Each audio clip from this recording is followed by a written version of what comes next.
একবার সাপ গিয়েছিল এক পীরের কাছে মুরিদ হওয়ার জন্য। পরে এই পীরে বলতেছে, যা তোমার মুরিদ হওয়া লাগবে না। সাপ অনেক অনেকবার বলার পরে পীরে মুরিদ করলো।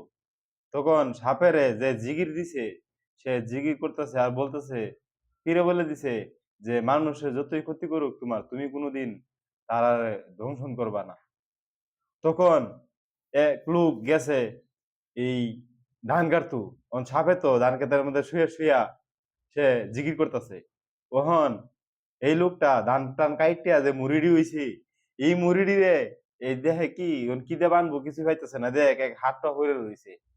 ওই সাপটা যে লোকে তো আর বুঝতে পারছে না যে এটা আসলে কি সাপ নাকি হাতটা, হ্যাঁ, এটাতে বাইন্দা ফেসায় আনছে। হম, যখন ফেসায় আনছে তখন বাড়িতে না মুড়ি কুল্লা ফালা দিছে, তখন তো সাপ এর ঘাড় ভাঙিয়েছে। পরে এই ফিরে গেছে আয়া কইতাছে যে হুজুর আমারে কি জিকির দিলাইন, আমার তো এই ঘাড় ভাঙিয়েছে, যে এই অবস্থা আমার। তখন এই ফিরে কইতেছে, আরে বেকুব, আমি তো তোরে ফুস করতে বলি নাই, তুই একবার ফুস করতে, সুবল না যে তুই একবার ফুস করতে, তাইলে তো তোর এই অবস্থা হইলো না।